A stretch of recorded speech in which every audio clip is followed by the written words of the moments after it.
মুআজ্জাজ মুহতারাম সম্মানিত উপস্থিতি, আল্লাহ জাল্লা শানুহু আম্মা নওয়ালুহুর আলী শান দরবারে লাখো কোটি শুকর ও সুজুদ যে মহান আল্লাহ রব্বুল ইজ্জত ওয়াল জালাল আজকে এই সৈয়দুল আইয়াম সপ্তাহের শ্রেষ্ঠ দিন জুমার দিন পৃথিবীর সর্বশ্রেষ্ঠ জায়গা আল্লাহর পবিত্র ঘর জামে মসজিদে পবিত্র মাস শাওয়ালের চাঁদের সর্বশেষ জুমার সালাত আদায়ের জন্য আমাদেরকে আসার এবং বসার তৌফিক এবং সুযোগ দিয়েছেন।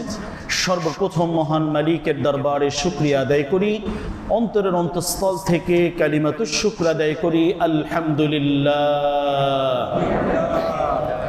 সম্মানিত উপস্থিতি, কুরআনুল কারীমের দুটি আয়াতে কারিমা তেলাওয়াত করেছি। আয়াতের সাথে সম্পৃক্ততা রেখে বিশ্বনবী সাল্লাল্লাহু আলাইহি ওয়াসাল্লামের অসংখ্য অগণিত হাদিস থেকে গুরুত্বপূর্ণ প্রসিদ্ধ একটি হাদিস উল্লেখ করেছি। আয়াতদ্বয় এবং হাদিসকে সামনে রেখে নির্ধারিত এই অল্প সময়ের ভেতরে আমাদের জীবন ঘনিষ্ঠ অত্যন্ত গুরুত্বপূর্ণ একটি বিষয় নিয়ে সংক্ষিপ্ত কিছু আলোচনা করব ইনশাআল্লাহ। সম্মানিত উপস্থিতি, গত সপ্তাহে আমাদের আলোচনা ছিল পারিবারিক জীবন গঠন সংক্রান্ত গুরুত্বপূর্ণ কিছু দিক নির্দেশনামূলক কথা, এর গুরুত্ব, প্রয়োজনীয়তা এবং পদ্ধতি। ইসলামিক ভাবধারায় আমাদের পরিবারগুলো যদি গঠিত না হয় তাহলে এর জন্য আমরা কি কি ক্ষতির সম্মুখীন হচ্ছি।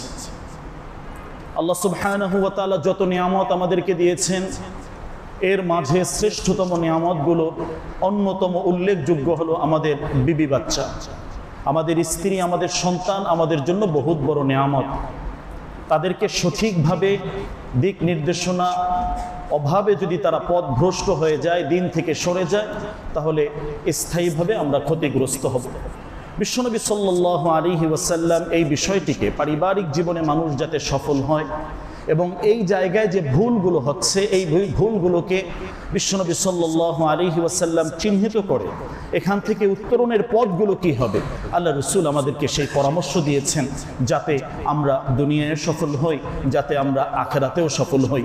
আল্লাহর কাছে যেভাবে আমরা দোয়া করি, রব্বানা আতিনা ফিদ দুনিয়া হাসানা, আল্লাহ দুনিয়ায় সামগ্রিক কল্যাণ আপনি আমাদেরকে দান করেন, ওয়া ফিল আখিরাতি হাসানা, আখিরাতেও কল্যাণ দান করেন, দুনিয়াতেও যাতে বেঁচে যাই, আখিরাতেও যাতে বেঁচে যাই। এটার পদ্ধতিটা কি হবে, আল্লাহ রাসূল সাল্লাল্লাহু আলাইহি ওয়াসাল্লাম সেই বিষয়গুলো আমাদেরকে শিক্ষা দিয়েছেন। বিশ্বনবী সাল্লাল্লাহু আলাইহি ওয়াসাল্লাম আরো বলেন, তোমাদের অনেক সম্পদ তোমরা অর্জন করো, তোমাদের শ্রেষ্ঠ সম্পদ কোনটা? ওয়ালাদুন সালিহুন ইয়াদউ লাহু, তুমি যে তোমার ঔরসজাত সন্তান রেখে যাচ্ছ, এই সন্তান যদি নেক সন্তান হয়, এই সন্তান যদি আদর্শবান সন্তান হয়, এই সন্তান যদি দ্বীনদার সন্তান হয়, এটা তোমার জন্য আখিরাতের একটি স্থায়ী অ্যাসেট হিসাবে আল্লাহ তাআলা গণ্য করছেন। তুমি ওখানে মারা যাওয়ার পরেও সেখানে গিয়ে শান্তিতে থাকবে, প্রশান্তিতে বসবাস করতে পারবে। তো এই বিষয়গুলো আমাদের জন্য অত্যন্ত গুরুত্বপূর্ণ এবং সিদ্ধান্তমূলক কিছু বিষয়, যেখান থেকে এই বিষয়গুলোর সিদ্ধান্ত আমাদের নিতে হবে। তো আমাদের সন্তানরা একটা সময় আল্লাহর কাছে আমাদের কাছে অভিযোগ দায়ের করবে, কোরআনুল কারীম এ কথা আমাদেরকে শুনিয়েছে। তো এটা যাতে করতে না পারে, আমি একজন আদর্শ পিতা যাতে হতে পারি, আমার জায়গা থেকে আমার যে দায়িত্বগুলো ছিল আমার সন্তানের উপরে, এই সন্তানের দায়িত্বগুলো যাতে সঠিকভাবে আমি আদায় করতে পারি এবং আল্লাহর কাছে সেই সাহায্য, আল্লাহর কাছে সেই দোয়া, এটা আমাদের জন্য অত্যন্ত গুরুত্বপূর্ণ বিষয়। তাহলে এই সন্তান কিভাবে নেককার হবে, কিভাবে দিনদার হবে, অনেকগুলো পয়েন্ট, অনেকগুলো বিষয় আল্লাহ রাসূল সাল্লাল্লাহু আলাইহি ওয়াসাল্লাম আমাদেরকে এই জায়গায় সতর্ক করেছেন। একটি আদর্শ সন্তানের উজ্জ্বল ভবিষ্যৎ এটা নির্ভরশীলতার অধিকাংশই অনেকটাই তার মায়ের উপরে নির্ভর করে। মায়ের শিক্ষাটা, মায়ের আদর্শটা, এই বিষয়টা তার উপরে বড় প্রভাবিত তাকে করে। গত আলোচনায় একটি গুরুত্বপূর্ণ ঘটনার মাধ্যমে আমরা বিষয়গুলো বোঝার চেষ্টা করেছি। কুরআনুল কারীমে আল্লাহ তাআলা নূহ আলাইহিস সালামের ঘটনা বলেছেন, ইব্রাহিম আলাইহিস সালামের ঘটনাও বলেছেন। তো দুই ঘটনার মাঝে শিক্ষণীয় মৌলিক অংশটা কোন জায়গায়, এই বিষয়ে আমরা কিছুটা দিক নির্দেশনা পেয়েছি। তাহলে এই জায়গায় গুরুত্বপূর্ণ একটি পয়েন্ট হিসাবে উল্লেখ হচ্ছে যে ঘরের ভেতরে আমার বিবি, আমার স্ত্রী, তাকে দিনদার বানানোর জন্য চেষ্টা করতে হবে। আমার সন্তানের জন্য একজন দিনদার মা উপহার দিতে হবে। আমি যদি দিনদার আল্লাহ ভীত একজন মা উপহার দিতে পারি, ইসমাঈল আলাইহিস সালামকে আল্লাহ যেভাবে কবুল করেছেন, এ মা শুধু এতটুকুই জিজ্ঞাসা করেছিলেন, আপনি এখানে রেখে যাচ্ছেন এটা কি আপনার নিজ সিদ্ধান্তে নাকি আল্লাহ তাআলার নির্দেশে? তো আল্লাহ তাআলার নির্দেশটা তার দিলের ভিতরে কত বড় ইয়াকিন ছিল, কত বড় বিশ্বাস ছিল যে আল্লাহর নির্দেশে যদি হয়, ওই আল্লাহ ইদান লা ইউদাইয়ুনা, আমাদেরকে এখানে মেরে ফেলবেন না, আমাদেরকে এখানে আল্লাহ তাআলা ক্ষতিগ্রস্ত করবেন না। সুতরাং আমার প্রিয় ভাই, আমাদের ঘরের দিকে আমাদের একটু খেয়াল রাখা, ঘরের পরিবেশটা যাতে দিনদারি পরিবেশ হয়, ঘরের ভিতরে দ্বীনি আমল যাতে হয়, দ্বীনি তালিম যাতে হয়, কোরআনুল কারীমের আলোচনা সেখানে থাকে, তাফসীরের আলোচনা সেখানে থাকে। আমি আমার বিবিদেরকে নিয়ে, আমার সন্তানদেরকে নিয়ে, আমার বাচ্চাদেরকে নিয়ে আমি যাতে প্রতিদিন কিছু সময় বসতে পারি, দ্বীনি কিছু তারবিয়াত, কিছু নসিহত, এটা যাতে একজন বাবা হিসাবে আমি করতে পারি, এটা আমার দায়িত্বের অন্তর্ভুক্ত। আজকে তাদের অনেক ব্যস্ততা, অনেক লেখাপড়া, সবকিছু ঠিক আছে। প্রিয় ভাই, গত সপ্তাহে কিছু কথা বলেছিলাম যে এই সমাজের বাস্তব চিত্রের অনেকাংশে অনেকটাই আমাদের কাছে আসে। একজন মানুষ যখন চূড়ান্তভাবে বিপদগ্রস্ত হয়, চূড়ান্তভাবে ক্ষতিগ্রস্ত হয়, চূড়ান্তভাবে বড় ধরনের কোনো ধাক্কায় পড়ে, তখন হয়তোবা তিনি কোনো ইমাম সাহেবের কাছে, কোনো দিনদার ব্যক্তির কাছে একটা পরামর্শের জন্য যান যে কোরআনুল কারীমে আল্লাহ কি বলেছেন বা আল্লাহর রাসূল আমাদেরকে কি আমল শিক্ষা দিয়েছেন। তো এই কেন্দ্রটাকে সামনে রেখে আমাদের কাছে সমাজের বাস্তব কিছু অভিজ্ঞতা আছে, বাস্তব কিছু চিত্র আছে, যে আজকে আমরা অনেকেই অনেক কথা বলি, অনেকেই অনেকভাবে চলি, কিন্তু ভেতরগতভাবে সন্তানদেরকে নিয়ে অনেকে বিপদে আছেন। অনেক মা বাবা চোখের পানি ছাড়ছেন, অনেক মা বাবা কাঁদছেন যে হায় রে, কি করলাম, জীবনে বড় ধরনের ভুল করে ফেলেছি, বড় ধরনের আমাদের সিদ্ধান্তে হীনতায় ছিলাম, সিদ্ধান্তের ক্ষেত্রে বড় ধরনের আমরা ভুল করে ফেলেছি। সুতরাং আমার প্রিয় ভাই, এই জায়গায় এসে একটি আদর্শ ইসলামিক পরিবার গঠনটা কিভাবে হবে, এটা আমাদের স্বামী স্ত্রী বা বাচ্চাদেরকে নিয়ে বসে যে আল্লাহ তাআলার নির্দেশ যাতে আমার মাধ্যমে পরিস্ফুট হয়, এটা যাতে আমার মাধ্যমে আমলে চলে আসে, এই সিদ্ধান্তগুলো আমাদের নিতে হবে। তাহলে ঘরের পরিবেশ পরিস্থিতি এটা একটা অত্যন্ত গুরুত্বপূর্ণ একটা বিষয়। ঘরে দ্বীনি পরিবেশ রাখা, দ্বীনি পরিবেশ তৈরি করা, ঘরের ভেতরে নামাজের পরিবেশ, কোরআনের পরিবেশ, কোরআন তেলাওয়াতের পরিবেশ, আমলের পরিবেশ, এগুলো যাতে বজায় থাকে, এজন্য আমাদেরকে সর্বোচ্চ চেষ্টা করতে হবে। এখন এই ব্যাপারে বিশ্বনবী সাল্লাল্লাহু আলাইহি ওয়াসাল্লামের দিক নির্দেশনাগুলো যদি আমরা দেখি, সাহাবায়ে কেরামের সুন্নাহগুলো যদি দেখি, তাহলে বেশ কিছু গুরুত্বপূর্ণ তথ্য আমাদের সামনে চলে আসে। প্রথমেই যখন একজন মানুষ বিবাহ করবেন, বিবাহের ক্ষেত্রে এটা 1-2 দিনের ব্যাপার না, এটা সারা জীবনের ব্যাপার। শুধু সারা জীবন নয়, এটা জান্নাত পর্যন্ত যাবে, জান্নাতে গিয়েও সেই ফ্যামিলি সম্পর্ক থাকবে, স্বামী স্ত্রী থাকবে। আমি তো আরেকটু কোরআনুল কারীম থেকে এতটুকু গভীরভাবে বলি যে এটা এত গুরুত্বপূর্ণ একটি বিষয়, যেটার সূচনা হয়েছে জান্নাত থেকে। আদম আলাইহিস সালাম এবং হাওয়া আলাইহাস সালাম, আল্লাহ তাআলা আদম আলাইহিস সালামের বাম পাজরের হাড় থেকে হাওয়া আলাইহিস সালামকে সৃষ্টি করে সেখান থেকে বৈবাহিক বন্ধনটা আল্লাহ তাআলা যে তৈরি করেছেন, ওখান থেকে পৃথিবীর সর্বপ্রথম মহামানব, তার মাধ্যমে আমলটা শুরু হয়েছে, এই পর্যন্ত আছে, কিয়ামত পর্যন্ত থাকবে। সকল দল মত নির্বিশেষে সকল ধর্মের ভিতরে এই আমলটা ছিল। অন্য যত ইবাদত আছে এটার মাঝে অনেক পরিবর্তন হয়েছে, নামাজের রাকাত সংখ্যা, নামাজের সময়ের সংখ্যা, রোজার সংখ্যা, বিভিন্নভাবে পরিবর্তন, পরিবর্ধন, পরিমার্জন, অনেক কিছুই আল্লাহ তাআলা করেছেন। সব শরীয়তে, সব ধর্মে একভাবে ছিল না, সব সময় একভাবে ছিল না, কিন্তু এটা এমন এক গুরুত্বপূর্ণ আমল, এটা জান্নাত থেকে শুরু হয়েছে। সারা পৃথিবীর শুরু থেকে শেষ পর্যন্ত শেষ মানুষ তারাও সাংসারিকভাবে এভাবে আগাবে, এভাবে অগ্রসর হবে, এবং এই সম্পর্কটা জান্নাতের ভেতরেও থাকবে। সুবহানাল্লাহ, জান্নাতের ভেতরে নামাজ পড়তে আল্লাহ তাআলা বলবেন না, রোজা রাখতে বলবেন না, কিন্তু স্বামী স্ত্রী, স্ত্রীর যে কর্তব্য, এই জিনিসগুলো কিন্তু সেখানেও থাকবে। আল্লাহ তাআলা বলছেন হুম ওয়া আজওয়াজুহুম, তোমরা, তোমাদের বিবিরা, তোমরা সবাই মিলে তো জান্নাতে সেখানে অবস্থান করবেন। সুবহানাল্লাহ। তাহলে এটা অত্যন্ত গুরুত্বপূর্ণ একটি বিষয়। সিদ্ধান্তের ক্ষেত্রে খুব ঠান্ডা মাথায় ইস্তেখারা করে আল্লাহর কাছে সাহায্য চেয়ে তারপরে সামনে অগ্রসর হওয়া, এটা আমাদের দায়িত্ব। এক্ষেত্রে কেমন ধরনের নারী আমরা নির্বাচন করব, বিশ্বনবী এ ব্যাপারেও বড় দয়া পরশ হয়ে আমাদেরকে পরামর্শ দিয়েছেন। তুমি যদি কল্যাণ চাও, তুমি যদি ভালো চাও, তুমি যদি মঙ্গল চাও, স্থায়ী সুখ শান্তি চাও, ঝগড়াঝাটি থেকে বাঁচতে চাও, তাহলে তোমাকে যে পরামর্শটি আমি দিচ্ছি, বিশ্বনবী সাল্লাল্লাহু আলাইহি সাল্লাম বলেন, আমরা আমাদের সন্তানদেরকে বিবাহ দিব, আমাদের নাতিদেরকে বিবাহ দিব। এক্ষেত্রে আমাদের যে সামাজিকভাবে আমরা যখন দেখাদেখি করি, কোন বিষয়গুলোকে প্রাধান্য দিব? আল্লাহর রাসূলকে বিশ্বাস করলে, আল্লাহর রাসূলের উপরে অগাধ বিশ্বাস থাকলে এই বিষয়ের গুরুত্ব দেওয়া এটা আমাদের ঈমানি দায়িত্ব, ঈমানি কর্তব্য। বিশ্বনবী সাল্লাল্লাহু আলাইহি ওয়াসাল্লাম বলেন, তুনকাহুল মারআতু লিআরবাঈন, মহিলাদেরকে বিবাহ করা হয় এটার বিভিন্ন গুণাবলীগুলো সামনে রাখে। তো এই জায়গায় তোমার জন্য কোনটা বেশি গুরুত্বপূর্ণ? আল্লাহ রাসূল সাল্লাল্লাহু আলাইহি সাল্লাম বলেন, লিমালিহা, অনেক সময় সম্পদ দেখে অনেকে বিবাহ দেয়, ওলি হাসাবিহা, বংশ এগুলো দেখে অনেক সময় দেয়, ওলি জামালিহা, অনেকে সৌন্দর্যের পিছনে ছুটে। দেখো এগুলো তো প্রয়োজন আছে, কিন্তু সবচেয়ে দেখেন আল্লাহ রাসূলের পরামর্শ। প্রিয় ভাই, এই জায়গায় আমরা যাতে ভুল না করি, আল্লাহ রাসূল খুব দয়াপরশ হয়ে বলেন, তুমি যদি সুখ চাও, স্থায়ীভাবে শান্তি চাও, তাহলে তোমার জন্য কি করণীয়? ওয়ালিদিনিহা, তুমি আগে দেখো তার ভিতরে দিনদারি কতটুকু আছে। ছেলেটা মেয়েটা নামাজি কিনা, কোরআন তেলাওয়াত করে কিনা, আল্লাহ রাসূলের প্রতি পূর্ণ বিশ্বাস আস্থা আছে কিনা, মা বাবার শ্রদ্ধা করে কিনা, খেদমত করে কিনা, ময় মুরব্বীদের ইজ্জত সম্মান করে কিনা, এই জাতীয় দিনদারির মৌলিক বিষয়গুলো, আখলাকের বিষয়গুলো, এগুলো দেখো। এটা যদি দেখো, তারিবাতিয়া দাকা, এরকম একটা কন্যা যদি তোমার ঘরে তুমি আনতে পারো, এরকম একটি ছেলে যদি তোমার ঘরে তুমি আনতে পারো, তাহলে তুমি স্থায়ীভাবে সফল হয়ে যাবে। সুবহানাল্লাহ, সমস্ত বিপদ থেকে তুমি বাঁচতে পারবে।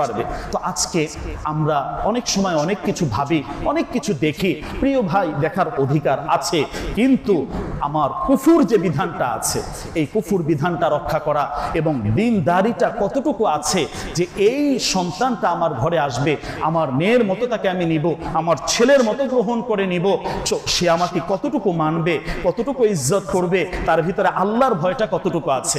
যার ভিতরে আল্লাহর ভয় আছে, যার ভিতরে কোরআনের বুঝ আছে, সে মা বাবাকে অশ্রদ্ধা করবে না। এটা কোরআনুল কারীমের ওয়াদা। কারণ যে সন্তান আল্লাহ তাআলাকে চিনেছেন, সে সন্তান আল্লাহ তাআলার কোরআনের নির্দেশনা মোতাবেক মা বাবার অধিকারের কথাও তিনি জেনেছেন, এগুলোও তিনি চিনেছেন। তো এই জায়গায় ঝামেলা হবে না। তো বিশ্বনবী সাল্লাল্লাহু আলাইহি ওয়াসাল্লাম এখানে মৌলিকভাবে যে তুমি তোমার স্ত্রী নির্বাচন করবে, শুধু স্ত্রী নয়, এটা তোমার স্থায়ী ভবিষ্যৎ, তোমার সন্তানের মা তিনি হবেন, তোমার সন্তানের মা হবেন, এটা সবচেয়ে বড় পরিচয়। তো এই মায়ের চরিত্রটা কেমন হবে, এই মায়ের আখলাকটা কেমন হবে, এই বিষয়টা তুমি একটু গুরুত্ব দেবে। শুধু আবেগে যে গুণগুলো বলা হয়েছে, এর কোনো একটাকে ধরে এরপর সামনে অগ্রসর হলো না। অনেক কান্নাকাটি, অনেক বিচার সালিশ, অনেক মামলা আদালতে, অনেক কিছুই কিন্তু আমাদের সমাজে সামাজিকভাবে আমরা দেখছি, এগুলো আছে। সুতরাং যাদের সন্তান আছে, পরবর্তীতে এই আমলগুলোর প্রয়োজন আমাদের আছে, এই পয়েন্টটা খুব গুরুত্ব সহকারে একটু মাথায় রাখবো, যে দিনদারির বিষয়টা তাদের ভিতরে আছে কিনা। ওমর রাদিয়াল্লাহু আনহু, তিনি খলিফাতুল মুসলিমিন, তার কাছে বিভিন্ন ধরনের মামলা বিচার, অনেক পরামর্শ এগুলো আসে। এই ঘটনার আগেও হয়তো বা আমরা শুনেছি। ওমর রাদিয়াল্লাহু আনহুর কাছে এক পিতা এসে অভিযোগ করলেন, আমার সন্তান তো আমার কথা শুনে না। এই আদালতে মামলা দিয়েছেন, সন্তানকে ডাকা হলো, পিতাকে ডাকা হলো। ওমর রাদিয়াল্লাহু আনহু জিজ্ঞাসা করলেন, কি ব্যাপার বাবা, তুমি তোমার বাবাকে কেন মানছো না, বাবার অবাধ্য কেন হয়েছে? এই সন্তান সাহসের সাথে খলিফাতুল মুসলিমিনের সামনে প্রশ্ন করলেন, খলিফাতুল মুসলিমিন, আমিরুল মুমিনিন, আমি কথা শুনছি না, এটা একটা অভিযোগ, ঠিক আছে, কিন্তু আমি সন্তান হিসাবে আমার উপরে আমার বাবার কোনো হক আছে কিনা, এটা একটু দয়া করে আমাকে বলেন। আমি যে সন্তান, আমাকে কিভাবে প্রতিপালন করবে, আমাকে কিভাবে লালন পালন করবে, এই ব্যাপারে আল্লাহর রাসূলের পক্ষ থেকে কি দিক নির্দেশনা আছে, এটা একটু বলুন। ওমর রাদিয়াল্লাহু আনহু তখন বেশ বিস্তারিত কিছু আলোচনা করলেন। সেখানে গুরুত্বপূর্ণ পয়েন্ট ছিল যে একটা সন্তানের অধিকার, একটা সন্তান ভালো হওয়ার জন্য তার জন্য এটা অধিকার, সেটা পাবে, এটা হক, যে তার জন্য একটি ভালো মা নির্বাচন করা, আইয়ান তাকিয়া উম্মুহু, তার উম্মা, তার মা, এটাকে ভালোভাবে নির্বাচন করা, সৎ আদর্শবান একটি মা তাকে উপহার দেওয়া। তো এই সন্তান প্রথম উত্তর এসে বলল, দেখেন আমার বাবা আমার জন্য ভালো মা নির্বাচন করেন নাই। সে সাথে সাথে বলে, তা আমি ভালো হব কিভাবে? আমি এই অধিকারগুলো আদায় করব কিভাবে? আমার বাবাই তো প্রথমে সমস্যা করেছেন। আমার জন্য একটি আদর্শবান সৎ নেককার মা যে আছে, এটা তো তিনি নির্বাচন করে দেননি। প্রিয় ভাই, বিস্তারিত অনেক আলোচনা আছে। এখান থেকে বোঝার বিষয়, আমাদের ঘরের পরিবেশগুলো আমরা ঠিক করি, ঘরের পরিবেশগুলো দিনদার বানানোর জন্য চেষ্টা করি। এখন তো অনেক ধরনের বুঝ আছে, এই বুঝ হয়তো 5 বছর পরে থাকবে না। এখন অনেক ধরনের শরীরে শক্তি আছে, এই শক্তিটা থাকবে না। একটা পর্যায়ে গিয়ে আমরা আসল বুঝটা আমাদের সামনে আসবে, হায় করলামটা কি? সন্তানের উচ্চ শিক্ষার জন্য সমস্ত কিছু বিনিয়োগ করলাম, ব্যয় করলাম, এই সন্তান আমাকে আজকে কি করছে, আমার সাথে কি ব্যবহার করছে? যদি বলেন আমি অনেক বলতে পারবো এ ব্যাপারে, আমাদের এই সমাজের অনেক চিত্র আমার সামনে এখন আছে প্রিয় ভাই। সুতরাং করজোর করে কথাটা বলছি আমার শ্রদ্ধেয় প্রিয় ভাইয়েরা, যে আমাদের ঘরের পরিবেশটা আমরা ঠিক রাখি, ঘরের ভিতরে দিনদারি পরিবেশটা যাতে আসে, এবং এই সন্তানদের যে অধিকারগুলো আছে, মা বাবার অধিকার কোরআনুল কারীমে অনেক দিয়েছেন। মা বাবা সাথে কি ব্যবহার করবে সন্তান, এটা হলো এক পার্টের আলোচনা। শুধু এটার মাঝেই সমস্ত ইসলাম সীমাবদ্ধ নয়, এর বিপরীত যে আলোচনাটা আছে, একজন সন্তানের জন্য মা বাবার পক্ষ থেকে কিছু করণীয় আছে, কিছু দায়িত্ব আছে। এই কর্তব্য এবং দায়িত্বগুলো মা বাবাকে আদায় করতে হবে। তার জন্য সুন্দর নাম নির্বাচন করে ওমর রাদিয়াল্লাহু আনহু তখন বেশ কয়েকটি বিষয় তখন পরামর্শ দিলেন যে এই দায়িত্বগুলো বাবার উপরে ছিল। তো সন্তান এক কথায় বলে দিলেন, আমার বাবা সামনে আছেন, বাবাকে জিজ্ঞাসা করেন আপনি যে আলোচনাগুলো করলেন, যে পয়েন্টগুলো উল্লেখ করলেন, এর কোনো একটা দায়িত্ব আমার বাবা আমার জন্য আদায় করে নাই। সন্তান স্পষ্ট তখন এই কথা বলে দিল। আমার প্রিয় ভাই, তাহলে আদর্শ ইসলামিক পরিবার গঠনের জন্য মূল ভিত্তিটা যেভাবে ইব্রাহিম আলাইহিস সালাম তার বিবির আলোচনাটা কোরআনুল কারীমে আল্লাহ তাআলা করেছেন, তাদের ভিতরে আল্লাহ তাআলার ইয়াকিন এবং বিশ্বাসটা কি ছিল, তো আমাদের ঘরের পরিবেশটা এভাবে করার জন্য চেষ্টা করতে। একদিনই হয়তো হবে না, আমরা বসি, পরামর্শ করি, এবং আল্লাহর ভয়কে সামনে রেখে আখিরাতের ভবিষ্যৎটা যাতে সুন্দর হয়, ওখানেও যাতে আমরা একত্রিত হয়ে থাকতে পারি, এটা হলো মূল গুরুত্বপূর্ণ বিষয়। আমাদের এই সাংসারিক জীবন এটা শুধু দুনিয়া কেন্দ্রিক নয়। এই সাংসারিক জীবন, আমাদের বিবি বাচ্চা, এদের সবাইকে নিয়ে আমরা জান্নাতে যাব ইনশাআল্লাহ। বলেন ইনশাআল্লাহ। সেখানে গিয়ে আমরা যে পরিপূর্ণ আনন্দ, সুখ, শান্তি, এগুলো আমরা গ্রহণ করব। তো এটা গ্রহণ করার জন্য জান্নাতে যাওয়ার যে পথগুলো আছে, যে রাস্তাগুলো আছে, এটাই তো আমাকে হাঁটতে হবে। তো আমি যাব একদিকে, কিন্তু আমার পথ চলাটা অন্যদিকে, গন্তব্য হারিয়ে ফেলবো আমি। তো আমাদের এই জায়গায় সিদ্ধান্ত নিতে হবে, আমার সন্তান সে সর্বোচ্চ ডিগ্রি অর্জন করবে, লেখাপড়া করবে, ব্যবসা বাণিজ্য সব ঠিক আছে, কিন্তু আমার সন্তান সর্বপ্রথম যাতে একজন আল্লাহর বান্দা হয়, আল্লাহর বন্দিগি করার যোগ্যতা তার ভিতরে আসে, আমি বাবা হিসাবে এই বিষয়টাকে পরিপূর্ণভাবে চেষ্টা করব যাতে এই বিষয়গুলো তার মাঝে চলে আসে। এটা আমাদের দায়িত্ব প্রিয় ভাই। শুধু এতটুকুই নয়, বরং এক্ষেত্রে কোরআনুল কারীমের বিভিন্ন বর্ণনা, নবী রাসূলদের দোয়াগুলো যদি আমরা দেখি, তারা অনেক দায়িত্ব পালন করেছেন। রাষ্ট্রীয় দায়িত্ব, সামাজিক দায়িত্ব, সাহাবায়ে কেরামদেরকে নিয়ে দায়িত্ব, উম্মাহকে নিয়ে বিভিন্ন ধরনের পরিকল্পনা, দায়িত্ব, কিন্তু সংসারের কথা তারা ভুলে যাননি, স্ত্রী সন্তানদের কথা ভুলে যাননি, পরিবারের কথা ভুলে যাননি। আল্লাহর কাছে প্রত্যেক দোয়া কবুলের মুহূর্তে তারা এই বিষয়গুলো নিয়ে দোয়া করেছে। আমরা যদি দেখি যে আমাদের ব্যবসার কারণে আমরা এত ব্যস্ত, আরে পরিবার সন্তানদের নিয়ে দোয়া করব কখন? নিজের জন্যই তো দোয়া করার সময়টা আমরা পাই না। আল্লাহর কাছে একটু যে কায়মন বাক্যে একাকিত্বে কিছু সময় মালিকের সাথে কথা বলবো, হয়তোবা এই সুযোগটা সবার জন্য হয় না। এটা আমাদের জন্য আরেকটা দুঃখের বিষয়, ক্ষতিকর বিষয়। প্রতিদিন মহান মালিকের সাথে, যিনি আমাকে সৃষ্টি করেছেন, আমাকে এত নিয়ামত রাজি দিয়েছেন, সেজদায় পড়ে তার সাথে কিছু কথা বলার চেষ্টা করি, নামাজের পরে দোয়ার মাধ্যমে তার সাথে কিছু কথা বলার চেষ্টা করি, মালিককে একটু শুকরিয়া জানাই, তার কৃতজ্ঞতা আদায় করি। মালিক, এর যোগ্য আমি ছিলাম না, কোনোভাবেই এই যোগ্যতা আমার ছিল না। আল্লাহ, আপনি দয়া করে, মেহেরবানি করে এত চমৎকার নিয়ামতগুলো আপনি আমাকে দিয়েছেন। আল্লাহর কাছে এভাবে একটু দোয়া করা। আল্লাহর নিয়ামত একটা একটা করে যদি গণনা করতে শুরু করো, কয়টা নিয়ামত তুমি গণনা করে শেষ করতে পারবে? আল্লাহর ব্যাপারে অভিযোগ দাও, এটা নাই, ওটা নাই, সেটা নাই। শোনো বান্দা, তোমার দেহের ভিতরে অফি আনফুসিকুম আফালা তুবসিরুন, দেহের ভিতরে যে নিয়ামতগুলো আল্লাহ দিয়েছেন এগুলো একটু দেখো না, এগুলো একটু দেখো না। এর কোন একটা পার্টস, কোন একটা বিষয় যদি একটু অচল হয়ে যায়, তখন বুঝো, তখন দেখবে যে তোমার আসলে কত বিপদ তোমার সামনে আছে। আল্লাহ তাআলার নিয়ামতের শুকরিয়া এগুলো সামনে রেখে 2 রাকাত শুকরিয়ার নামাজ পড়ে মালিককে একটু ধন্যবাদ জানানো, শুকরিয়া আদায় করা। আল্লাহ তাআলা কোরআনুল কারীমের প্রথম আয়াত সূরা ফাতিহার প্রথম আয়াতটা প্রশংসামূলক কেন দিয়েছেন? যাতে আমরা বুঝি, যাতে আমরা শিখি যে আমাদের সর্বাবস্থায় আলহামদুলিল্লাহ আল্লাহর শুকরিয়া আদায় করার যোগ্যতা আমাদের ভিতরে তৈরি হয়। এই যোগ্যতাটা যাতে আমাদের ভিতরে তৈরি হয়। আলহামদুলিল্লাহ রাব্বিল আলামিন, মালিক এর যোগ্য আমি ছিলাম না, আপনি আমাকে এই যোগ্যতা দিয়েছেন, আপনি আমার থেকে এই কাজ করিয়েছেন, আপনি আমাকে এই নিয়ামত দান করেছেন।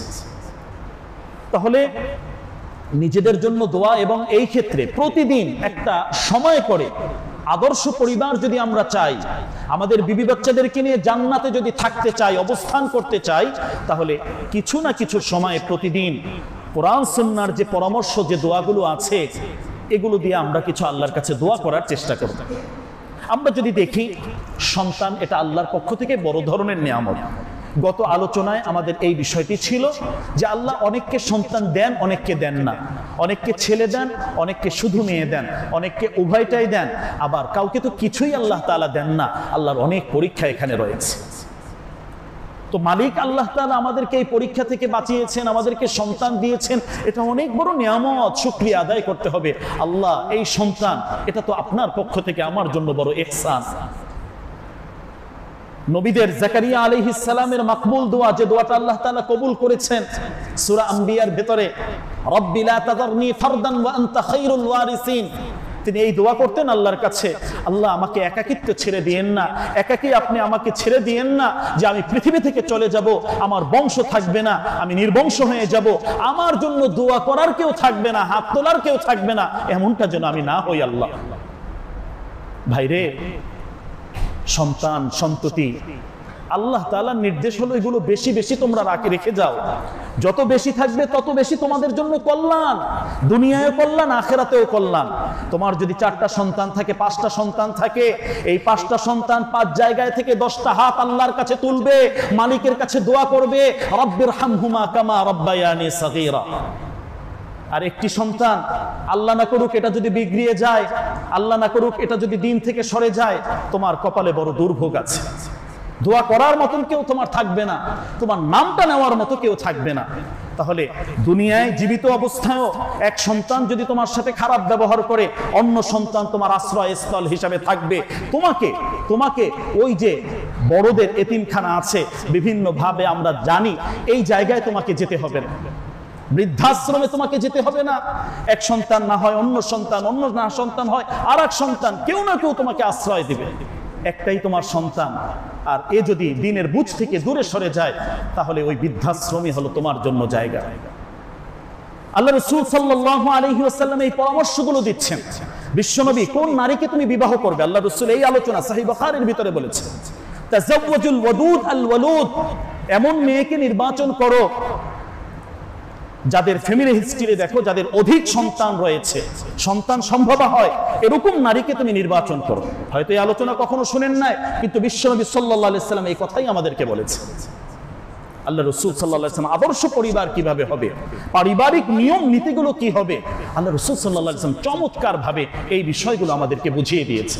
তাহলে আমাদের দুনিয়ায়ও কল্যাণ, আখিরাতেও কল্যাণ, এই জায়গাটা কিভাবে হবে? আতিনা ফিদ দুনিয়া হাসানা, আলী রাদিয়াল্লাহু আনহু এর ব্যাখ্যায় বলেছেন, ফিদ দুনিয়া হাসানা যাওজাতুন সালিহা, নেক স্ত্রী। দুনিয়ায় সবচেয়ে বড় নিয়ামত কোনটা? এই নিয়ামতের উল্লেখযোগ্য অংশ হলো যার ঘরে নেক স্ত্রী আছে, সে এই নিয়ামতটা লাভ করেছেন। আলী রাদিয়াল্লাহু আনহুর ব্যাখ্যায়। সম্মানিত উপস্থিতি, আদর্শ পরিবারের ক্ষেত্রে এই বিষয়গুলো অত্যন্ত গুরুত্বপূর্ণ। এখানে যদি আমরা দেখি, বিশেষ করে ইব্রাহিম আলাইহিস সালাম আল্লাহর কাছে শুকরিয়া আদায় করছেন, যে কথাটা আগেই বলেছে যে আল্লাহ এই সন্তান দিয়েছেন, আল্লাহ এটা আল্লাহর পক্ষ থেকে নিয়ামত, কৃতজ্ঞ থাকতে হবে। আলহামদুলিল্লাহিল্লাযী ওয়াহাবা লি আলাল কিবারি ইসমাঈল ওয়া ইসহাক, আল্লাহর প্রশংসা তিনি করছেন যে ইসমাঈলকে এই বার্ধক্যে আল্লাহ তাআলা আমাকে দিয়েছেন। এজন্য আল্লাহ তাআলার প্রশংসা তিনি করছেন কোরআনুল কারীমের আয়াত। তাহলে আমাদেরকেও এই বিষয়ে আল্লাহ তাআলার প্রশংসা করা, আল্লাহ তাআলার কাছে কৃতজ্ঞতা আদায় করা, এটা আমাদের দায়িত্ব। ইব্রাহিম আলাইহিস সালামের দোয়া রাব্বি হাবলি মিনাস সালিহিন, খুব বেশি পরিমাণে এটা করা আদর্শ পরিবারের জন্য, সুন্দর সংসার গঠনের জন্য, নেক সন্তান লাভ করার জন্য, সন্তানরা যাতে ভালো হয়, নেক হয়, মা বাবার বাধ্য হয়, রাব্বি হাবলি মিনাস সালিহিন। আল্লাহর কাছে ব্যাপকভাবে বেশি পরিমাণে একজন আদর্শ অভিভাবক যিনি হবেন তিনি এই দোয়াগুলো করবেন। এই সন্তানদের জন্য আল্লাহর কাছে দোয়া করে যাবেন ওয়াজনুবনি ওয়া বানিয়া আন না'বুদাল আসনাম, আমার সন্তান যাতে আল্লাহ কোনো মূর্তি পূজার দিকে না যায়, শিরকের দিকে না যায়, শয়তান যেন আমার সন্তানের উপরে কোনো ধরনের প্রভাব বিস্তার করতে না পারে, আল্লাহর কাছে সেই দোয়া করা একজন বাবা হিসাবে এটা আমাদের দায়িত্ব। সম্মানিত উপস্থিতি, কয়দিন আমরা এই দোয়া করেছি যে আমার সন্তান, কলিজার টুকরা এই সন্তানগুলো আল্লাহ দ্বীনের বাহিরে আদর্শ বহির্ভূত বিভিন্নভাবে শিরকের মাঝে, মূর্তি পূজার মাঝে, অন্যায়ের মাঝে যাতে না যায়, এটা আমাদের দায়িত্ব, কর্তব্য। একজন আদর্শ পিতার যে দায়িত্বের জায়গাগুলো দেখেন বিশ্বনবী সাল্লাল্লাহু আলাইহি ওয়াসাল্লাম সব উল্লেখ করে গিয়েছে। স্বামী স্ত্রী, একজন মা বাবা যখন বিশেষ আমলের ভিতরে থাকবেন যার মাধ্যমে সন্তান পৃথিবীতে আসছেন, ওই জায়গায় আল্লাহ রাসূল দোয়া শিক্ষা দিয়েছেন, দেখো এটা এমন এক গুরুত্বপূর্ণ মুহূর্ত, আল্লাহ যদি তোমাকে সন্তান দান করেন তো এই সন্তানের উপরে শয়তান কোনোভাবে যাতে প্রভাব বিস্তার করতে না পারে, তুমি আল্লাহর কাছে দোয়া করে নাও, জান্নিবনা শাইতান ওয়া জান্নিবিশ শাইতানা মা রাযাকতানা। আল্লাহ শয়তান এই জায়গায় বহু ধরনের ঝামেলা পাকাবে, এই শয়তান থেকে তোমার কাছে আশ্রয় চাই। আল্লাহ এখানে যে রিজিক আসবে, রিজিক বলতে আমরা শুধু চারটা ডাল ভাত এটা নয়, রিজিকের সবচেয়ে সুন্দর যে বিষয়গুলো এর মাঝে হলো একজন মানুষের সুস্থতা, একজন মানুষের চলার সক্ষমতা, তার রুটি রুজি যা আছে, তার সামাজিক অবস্থান যা আছে, সবগুলোই রিজিকের অন্তর্ভুক্ত। এখানে সন্তানকে রিজিক হিসাবে আল্লাহ সুবহানাহু ওয়া তাআলা উল্লেখ করছেন। আল্লাহ রাসূল সেই দোয়া শিক্ষা দিয়েছেন, ওয়াজান্নিবিশ শাইতান মা রাযাকতানা, আল্লাহ যে রিজিক আপনি এখান থেকে দিবেন, এই রিজিকের মাঝে শয়তানের কোনো প্রভাব যাতে না থাকে। তাহলে আদর্শ পরিবারটা হওয়ার জন্য প্রাথমিক যে প্রকল্পগুলো আছে, যে পরিকল্পনাগুলো আছে, শুরু থেকে যে দায়িত্বগুলো আছে, একজন অভিভাবক হিসাবে, একজন বাবা হিসাবে, এগুলো আমাদের কর্তব্য, করণীয়, এটা আমাদের শিখতে হবে, জানতে হবে, আমল করতে হবে। বিশ্বনবী সাল্লাল্লাহু আলাইহি ওয়াসাল্লাম এ ব্যাপারে আরো যে পরামর্শগুলো দিয়েছেন, আল্লাহর কাছে দোয়া করতে থাকো, দোয়ার মাধ্যমে অনেক কিছুর সমাধান হয়। বিশেষ করে সূরা ফুরকানের রব্বানা হাব লানা মিন আজওয়াজিনা ওয়া যুররিয়াতিনা কুররাতা আ'য়ুন ওয়াজআলনা লিল মুত্তাকিনা ইমামা, বেশি থেকে বেশি পরিমাণ এটা আমাদের করতে হবে। সাংসারিক যত ঝামেলা স্ত্রী এবং সন্তান কেন্দ্রিক, এই জায়গায় আল্লাহ তাআলা সমাধানের জন্য দোয়া শিক্ষা দিচ্ছেন। আল্লাহ তাআলা আরো শিক্ষা দিচ্ছেন, আসলিহ লি ফি যুররিয়াতি ইন্নী তুবতু ইলাইকা ওয়া ইন্নী মিনাল মুসলিমিন, যে আমার এই পরিবার, এই জায়গায় যে ঝামেলাগুলো আছে, যে সংকটগুলো তৈরি হচ্ছে, এর সমাধান আল্লাহ আপনি করে দেন, আপনি সংশোধন করে দেন। আল্লাহর কাছে যদি আমরা 2 মিনিটের কোনো দোয়াও করি, একজন অভিভাবক হিসাবে এই দোয়াটা আমাদের থাকা চাই। আল্লাহর কাছে রব্বানা হাব লানা বলে একটু দোয়া করব। এবং এখানে চমৎকার ভাবে আল্লাহ তাআলা যে দোয়াটা আমাদেরকে বিশেষভাবে শিক্ষা দিচ্ছেন, ওয়াজআলনা লিল মুত্তাকিনা ইমামা, আল্লাহ আমাদেরকে মুত্তাকিনদের ইমাম বানাও, নেতা বানাও। আপনাকে যারা ভয় করে, আপনাকে যারা মানে, দিনদার ব্যক্তিদের নেতৃত্ব দেওয়ার মতো যোগ্যতা আল্লাহ আপনি আমাদেরকে দান করেন। আল্লাহ এই দোয়া শিক্ষা দিয়েছে, সন্তানরা যাতে এরকম ভাবে যোগ্য হয়ে ওঠে যে দিনদার, নেককার, মুত্তাকিন, পরহেজগার যারা আছেন তাদের নেতৃত্ব যাতে আমার সন্তান দিতে পারে। আল্লাহর কাছে এভাবে মঞ্জুর করিয়ে যাও, এভাবে দোয়া করে যাও। তাহলে আদর্শ পরিবারের জন্য কিভাবে এটা তৈরি হবে, এই পরিকল্পনাগুলো বিশ্বনবী সাল্লাল্লাহু আলাইহি ওয়াসাল্লাম আমাদেরকে এভাবে দিচ্ছেন। তো একজন বাবা হিসাবে দাওয়াতুল ওয়ালিদ, পিতার এই দোয়াগুলো সন্তানের পক্ষে বড় চমৎকার ভাবে আল্লাহ সুবহানাহু ওয়া তাআলা কবুল করে নেন। তো দোয়ার ক্ষেত্রে খুব ব্যাপকভাবে আমাদের বিবি বাচ্চাদের জন্য আমরা দোয়া করব, এটা একটা মৌলিক গুরুত্বপূর্ণ বিষয়। এক্ষেত্রে বিশ্বনবী আরো একটু সতর্ক করেছেন, লা তাদউ আলা আওলাদিকুম, কখনো তোমরা তোমাদের সন্তানদেরকে বদদোয়া দিবে না। বাবা মায়ের দোয়া যেভাবে কবুল হয়, ওই দোয়া কবুলের মুহূর্তে বাবা মা যদি সন্তানের বিপরীত কোনো কথা বলে বসে, বিরুদ্ধে কোনো বদদোয়া করে বসে, তাহলে ওটাও কিন্তু কবুল হয়ে যায়।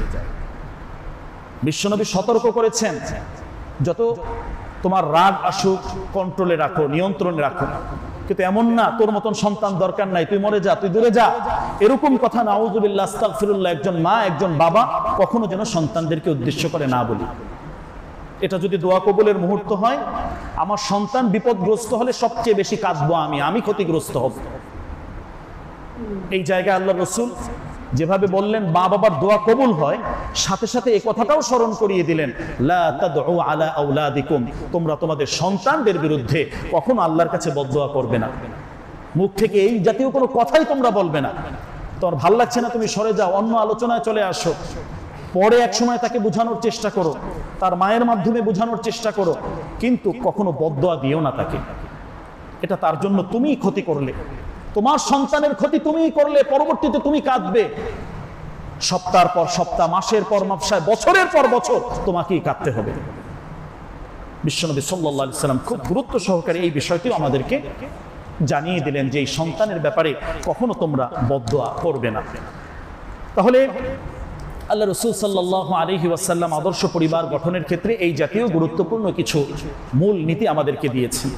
এরপর সন্তান ভূমিষ্ঠ হওয়ার পর থেকে মা বাবার আরো বেশ কিছু দায়িত্ব রয়েছে। এই দায়িত্বগুলো সংক্ষিপ্ত শুধু শিরোনামগুলো আমি বলছি, যে যখন এই নবজাতক আসবে তখন তার কানে আজান দেওয়া, আল্লাহর বরত্বের কথা প্রথম থেকে তাকে ঢুকিয়ে দেয়, তার দিনদারির ব্যাপারগুলোকে নিয়ে চিন্তা করা, যে আমার সন্তানের স্কুলের ব্যাপারে যেভাবে চিন্তা করি, আমার সন্তানের কোরআন তেলাওয়াতের ব্যাপারে, আমার সন্তান যাতে দিন নিয়ে চলে নামাজের ব্যাপারে, এটাও আমাকে চিন্তা করতে হবে। আল্লাহ রাসূল এই কথা বললেন, মুরু আওলাদাকুম বিসসালাহ, তোমার সন্তানকে তুমি নামাজের নির্দেশ দাও। আল্লাহ রাসূল তো রাহমাতুল লিল আলামিন, বিশ্বনবী সবসময় দয়ার কথা বলেছেন, কিন্তু এখানে একটু ভিন্ন কথা আমি বলছি। দেখেন আল্লাহ রাসূল হাদিসে বলছেন, ওয়াদরিবুহুম আলাইহা ওয়া হুম আবনাউ আশরিন, 7 বছর থেকে তোমার সন্তানকে নামাজের তালিম দাও। তুমি যেভাবে স্কুলে নিয়ে যাচ্ছ, তোমার সন্তানকে মসজিদমুখী করার জন্য চেষ্টা করো, মসজিদের পরিবেশের সাথে সম্পৃক্ত করিয়ে দাও। 7 থেকে 10 বছর এটা হলো তার তালিমের বছর, তারবিয়ার বছর, শিক্ষার বছর।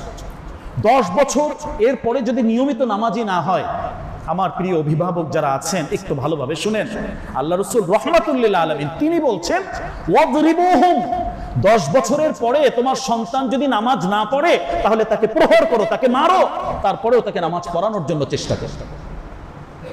কি বুঝলাম প্রিয় ভাই? আল্লাহর হকের ব্যাপারে, আল্লাহ যে ব্যাপারে কঠিন হয়েছেন, আমি আর কতটুকু দয়া দেখাবো? আল্লাহ রাসূল রাহমাতুল লিল আলামিন তিনি এই কথা বললেন। আল্লাহ তাআলা দয়ার সাগর, তিনি বললেন যে না, এটাই বিধান, তাকে আমার সাথে সম্পর্ক করাও, তাকে নামাজে অভ্যস্ত করাও। তাহলে 10 বছর আমার সন্তানের বয়স হয়েছে কিন্তু এখনো নামাজ পড়ছে না, আমি অভিভাবক হিসাবে আমার কোন জায়গায় থাকা দরকার, এই হাদিসে কিন্তু স্পষ্ট করা হয়েছে। আমি তো তার জন্য কল্যাণ চাই, তার স্থায়ী ভবিষ্যৎ চাই। এই ভবিষ্যৎটা কিভাবে বিনির্মাণ হবে? আমি তো তার ভবিষ্যৎটা নষ্ট করছি। না না না বাবা, তুমি কোচিং এ যাচ্ছ, আচ্ছা ঠিক আছে, পড়া লাগবে না, পরে করো। আমি বলার অধিকারটা কিভাবে রাখি? এই অধিকার আমাকে কে দিয়েছে? আল্লাহ যেখানে তার কল্যাণের জন্য হাইয়া আলাল ফালাহ, হাইয়া আলাস সালার জন্য ডাকছেন, আমি তাকে বললাম যে না, তোমার যাওয়া লাগবে না, তুমি এই কাজটা করো। আমি কে ভাই? তাহলে এই জায়গায় আদর্শ পরিবারের জন্য অত্যন্ত গুরুত্বপূর্ণভাবে বিশ্বনবী সাল্লাল্লাহু আলাইহি ওয়াসাল্লাম এই দিক নির্দেশনাগুলো আমাদেরকে দিয়েছে। সন্তান জন্ম হওয়ার পরে তার জন্য তাহনিক করা, সন্তান জন্ম হওয়ার পরে তার আকিকা করা, এটা গুরুত্বপূর্ণ। এগুলো অনেকগুলো বিষয়। অনেক সময় অসুস্থ হয়, বিভিন্ন বিপদ আসে, আকিকার মাধ্যমে বিপদটা আল্লাহ তাআলা কেটে দেন। তো আমরা তো আকিকার সময় মতো 7ম দিনের আমল, এই আমলটাও আমরা ওইভাবে করব। সবচেয়ে বড় গুরুত্বপূর্ণ যে বিষয়গুলো, সন্তান বড় হলে তাকে আল্লাহর সাথে পরিচয় করা। যেভাবে লোকমান হাকিম বলেছেন, ইয়া বুনাইয়া লা তুশরিক বিল্লাহ, আল্লাহর সাথে পরিচয়, আল্লাহর হক এবং আল্লাহর সাথে যাতে শিরিক না হয়, এটা সন্তানকে চিনান। আমি একজন বাবা হিসাবে কয়দিন সন্তানের এই তারবিয়াতি বিষয়গুলো নিয়ে বসে সন্তানকে চিনানোর চেষ্টা করেছি। দেখো, এটা তোমার জন্য করণীয়, এটা বর্জনীয়। বাবা, তোমাকে আমি নসিহত করলাম, আমি চাই তুমি এভাবে এভাবে চলবে, এভাবে এভাবে তোমার জীবনটা তুমি গঠন করো, এটা আমি চাই। সন্তান সন্তানের মতন মোবাইল নিয়ে আছে, আইপ্যাড নিয়ে আছে, তার মতন গেমস খেলছে, আমি আমার মতো আছি, এটা তো জীবন নয়। সাংসারিক এই বিষয়গুলো এই জায়গায় খেয়াল রাখা। আগে একটা সময় ছিল যে মুরব্বীরা যখন আসতেন সন্তানরা জিজ্ঞাসা করতেন আঙ্কেল কেমন আছেন, ভালো আছেন। এখন আমাদের সন্তানরা কেমন যেন হয়ে যাচ্ছে যে একজন মানুষের সাথে একটা ভালো মন্দ যে জিজ্ঞাসা করা এটাও তারা করছে না। তারা তাদের হাতে নিয়ে আছে, তারা মোবাইল মোনাজাতে আছে, বা সাথে সাথে এগুলো কি যে করছে আল্লাহ জানে রে ভাই। এই যে এক পরিস্থিতি, এই জায়গায় তাকে কোরআনুল কারীমের কিছু তালিম দেওয়া, দিক নির্দেশনা দেওয়া, তাদেরকে সময় দেওয়া, তাদেরকে নিয়ে গল্প করা, আমার যে চাওয়াটা, আমি যে তাদের থেকে কি চাই, বাবা হিসাবে আমার যে কি অধিকারগুলো আছে, এগুলো নিয়ে তাদের সাথে কিছু বসা, কিছু কথা বলার চেষ্টা করা, এটা দায়িত্বের ভেতরে আমাদের। সম্মানিত উপস্থিতি, এভাবে অনেক ধরনের দায়িত্ব আমাদের আছে। আমি যদি সবসময় আমার সন্তানকে কল্যাণ করতে চাই, কল্যাণ চাই এবং আল্লাহ রসুলের দোয়া লাভ করতে চাই, তাহলে সন্তানের উত্তম আদব শিক্ষা দেওয়া, তাকে বিভিন্ন হাদিয়া, তোহফা, অনেক উপটৌকন আমরা দিচ্ছি। এর মাঝে শ্রেষ্ঠতম উপটৌকন হলো আল হুসন, যে আল আদাবুল হাসান, যে উত্তম নেক আখলাক, নেক আদব, শিক্ষা, শিষ্টাচার, এটাকে সন্তানকে শিখিয়ে যাওয়া, এটা হলো সবচেয়ে বড় তোহফা একজন বাবার পক্ষ থেকে সন্তানের জন্য। বিশ্বনবী দোয়া করেছেন তাদের জন্য, রহিমাল্লাহু ওয়ালিদান, ওই বাবাকে আল্লাহ রহমত দান করুন, আনা ওয়ালাদাহু আলা বিররিহি, যে বাবা তার সন্তানকে দ্বীনদারি শিক্ষা দিয়েছেন, আদব, শিষ্টাচার, ভদ্রতা শিক্ষা দিয়েছেন, তার করণীয় বর্জনীয় তার সামনে উপস্থাপন করেছেন, ওই বাবার উপরে আল্লাহ তাআলা রহমত নাজিল করুন। সুবহানাল্লাহ, এটা আল্লাহ রাসূল দোয়া করে গেছেন। তাহলে আমি আমার সন্তানকে নিয়ে বসবো, সন্তানদেরকে এই জাতীয় আদব, শিষ্টাচার, ভদ্রতা, করণীয় বর্জনীয়, কি করতে হবে, সামাজিক বিষয়গুলো, এগুলো নিয়ে কিছু সময় দেওয়ার চেষ্টা করব। আমরা তো বাহিরে বাহিরে অনেক সময় দেই, কিছুটা সময় আমার স্ত্রী সন্তানদের জন্য বরাদ্দে রাখা, এটা আমাদের জন্য অতীব জরুরি, অত্যন্ত গুরুত্বপূর্ণ কর্তব্য। সম্মানিত উপস্থিতি, সর্বশেষ দিকে এসে গুরুত্বপূর্ণ কিছু কথা আমাদের সামনে আছে। এই সাংসারিক বিষয়গুলোর সাথে সম্পৃক্ত এবং বর্তমান এই সময়ে আমাদের রাষ্ট্রীয়, সামাজিক এই বিষয়গুলোর সাথে অত্যন্ত গুরুত্বপূর্ণ কিছু কথা, কোরআন এবং সুন্নাহ থেকে কথাগুলো বোঝার জন্য আমাদেরকে চেষ্টা করতে হবে। একজন মুসলিম হিসাবে আমার দায়িত্বটাকে এটা বুঝে এই দায়িত্ব এবং কর্তব্যটাকে সচেতনতার সাথে আমাকে পালন করতে হবে। সম্মানিত উপস্থিতি, আমরা জানি বিভিন্ন সংস্কার আমাদের দেশে চলছে। এই সংস্কারের ভিতরে বিভিন্ন কমিশন গঠন করা হয়েছে। এর মাঝে উল্লেখযোগ্যভাবে একটি নারী সংস্কার কমিশন গঠন করা হয়েছে। ভালো কথা, আলহামদুলিল্লাহ, চমৎকার, এটা সাধুবাদ জানাই। কিন্তু এখানে যে সমস্যার বিষয়টি হয়েছে, একজন মুসলিম হিসাবে, একজন ধর্মীয় অভিভাবক হিসাবে কোরআন এবং সুন্নাহর আলোকে এই বিষয়গুলো আমাদেরকে একটু বুঝতে হবে। কোত্থেকে কি হচ্ছে, পেছনে কারো উস্কানি আছে কিনা। এ দেশ ইসলাম প্রিয় মানবতার দেশ, দলমত নির্বিশেষে ইসলামের পক্ষে দেশের মানুষ সর্বাবস্থায় অবস্থান করে, এখানে কোনো দলীয় পরিচয় তখন থাকে না। সুতরাং কোরআন এবং সুন্নাহ বিরোধী সাংঘর্ষিক কোনো বিধান যদি আসে, তাহলে এটাও মনে রাখতে হবে এদেশের মুসলিম জনতা এটা কখনো মেনে নেবে না। ঠিক না বেঠিক? কখনো এটা মেনে নেবে না। কেন বলছে কথা? সম্মানিত উপস্থিতি, আসুন, তারা যে সুপারিশ মালাটা জমা দিয়েছে, ৩১৮ পৃষ্ঠার প্রতিবেদন তারা দিয়েছে। এখানে 17টি অধ্যায় রয়েছে এবং এই অধ্যায়ের ভেতরে কিছু কিছু অনুচ্ছেদ এবং আংশিক কিছু কিছু জায়গা সরাসরি কোরআনুল কারীমের আয়াতের বিরোধিতা করে সাংঘর্ষিকভাবে সেখানে উপস্থাপন তারা করেছে, এই সুপারিশগুলো করেছে। সুপারিশ করলে তো আর বাস্তবায়ন হয়ে যায় না, কিন্তু আমাদের জায়গা থেকে মুসলমানদের হৃদয়ের কথাগুলো, কোরআনের কথাগুলো, এটা সর্বোচ্চ দায়িত্বশীলদের কাছে পৌঁছানো উচিত, যে তারা যাতে আবার বিপদে না পড়ে। এরকম কোন সুপারিশ যদি বাস্তবায়ন হয়, এই বাংলার জমিনে এটা সাধারণ মুসলমান, তাওহীদি জনতা বাস্তবায়ন করতে দিবে না, দিবে না, দিবে না। কি বলেন, ঠিক না বেঠিক? এটাই হলো এদেশের প্রাণ, ইসলাম এবং মুসলমানের জান। এই জায়গাগুলোতে কি হচ্ছে, এখানে যদি আমরা দেখি সাংঘর্ষিক অনেকগুলো বিষয় আছে। সংক্ষিপ্ত সময়ে কয়েকটি বিষয় আমরা দেখছি। এখানে সম্পত্তির সমান অধিকার বিষয়ে তারা একটি আলোচনা সেখানে এনেছে। এই বিষয়টা সরাসরি সূরাতুন নিসার 11 নং আয়াতের সাথে সাংঘর্ষিক বিষয়। এর বিস্তারিত তাফসীর, এর অনুচ্ছেদগুলো আমরা যদি পড়ি তাহলে ওখানে দেখব। আমি শুধু পয়েন্টগুলো এখানে উল্লেখ করছি এবং তীব্র প্রতিবাদ করছি। এবং মুসলমানদের পক্ষ থেকে এই জায়গায় হাত দেওয়াটা, এটা যে কত বড় জঘন্যতম মারাত্মক বোকামি তারা করছে, তো এই বিষয়গুলো তাদের অনুধাবন হোক, আল্লাহ তাদের হেদায়েত দান করুক। তো এই জায়গায় তারা আরো যে বিষয়গুলো বলছে, 5ম অধ্যায়ের 3য় খয়ের এই অনুচ্ছেদে তারা বহু বিবাহ রোধ নামে একটি আলোচনা সেখানে এনেছে। এই জায়গায় বিবাহ সংশ্লিষ্ট যে আলোচনাগুলো করলাম, এই জায়গায় বেশ অনেকগুলো পয়েন্টে তারা সাংঘর্ষিক বিষয়, মোহরের বিষয়, বিবাহের বিষয়, পরবর্তী তার ভরণ পোষণ, খোরপোষ, এই জাতীয় এই বিষয়গুলোতে এখানে যেহেতু এটা একটা আইন প্রণয়নের দিকে যাচ্ছে, সুতরাং অত্যন্ত ভয়ঙ্কর দুরূহ সন্ধি নিয়ে এই জাতীয় কিছু কাজ হয়তোবা লুকায়িত কিছু গুপ্তচররা এই কাজগুলো করছে।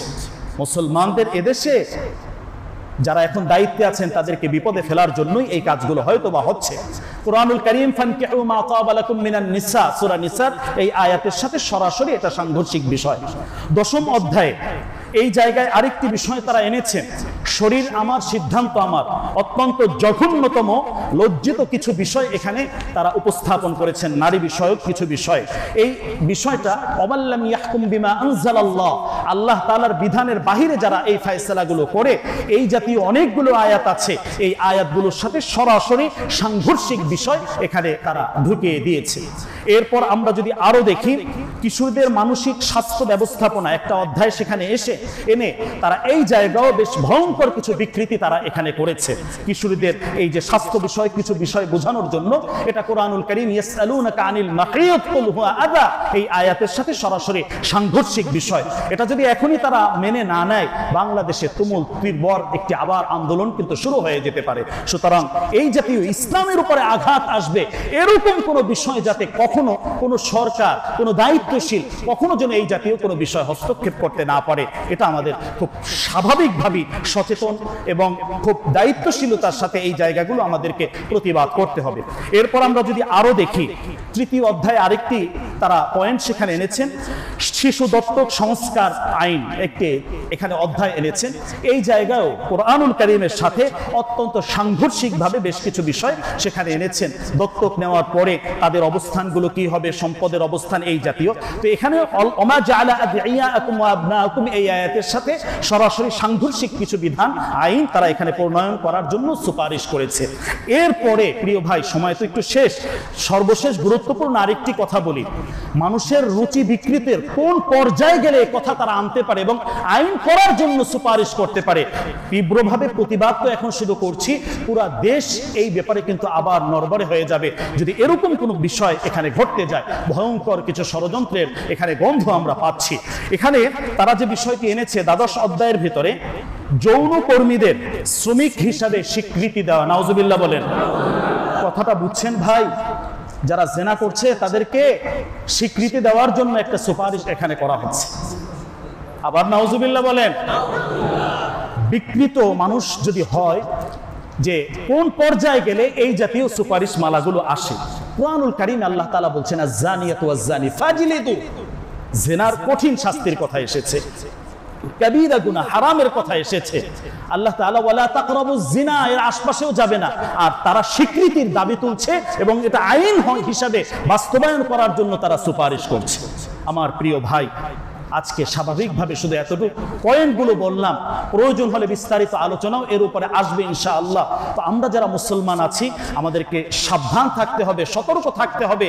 এজন্য দেশ স্বাধীন হয় নাই যে ইসলাম বিরোধী কাজগুলো তারা আবার করবে বা এরকম কোনো সুপারিশ আসবে। তীব্র প্রতিবাদ শুধু আজকে এতটুকুই সচেতন এবং সতর্কতার জন্য বললাম, এবং যদি প্রয়োজন হয় এ বিষয়ে আরো দীর্ঘ আলোচনা এবং দায়িত্ব এবং কর্তব্য আমাদের কি করণীয় এ বিষয়গুলো নিয়ে আমরা করব। ইতিমধ্যে অনেকেই এ বিষয়ে বিভিন্ন ধরনের দায়িত্বের ডাক দিয়েছেন, বিভিন্ন ধরনের সভা, সেমিনার এবং আন্দোলন রাজপথে পর্যন্ত নেমে গিয়েছেন। আশা করছি যারা দায়িত্বশীল আছেন তাদের শুভবুদ্ধি উদয় হবে এবং তারা ইসলামের পক্ষে, মানবতার পক্ষে, জনগণের পক্ষে, দেশের পক্ষে, স্বাধীনতা সার্বভৌমত্ব রক্ষার পক্ষে তারা সর্ব অবস্থায় নিবেদিত প্রাণ হিসাবে তারা কাজ করবেন। আল্লাহ তৌফিক দান করুন। এই জাতীয় কাজ যারা করেছে আল্লাহ তাদেরকে হেদায়েত দান করুন। আজকে এ পর্যন্তই, আগামী আলোচনা শোনার আমন্ত্রণ জানিয়ে আজকে এখানে শেষ করছি। ওয়া আখিরু দাওয়ানা আলহামদুলিল্লাহি রাব্বিল আলামিন।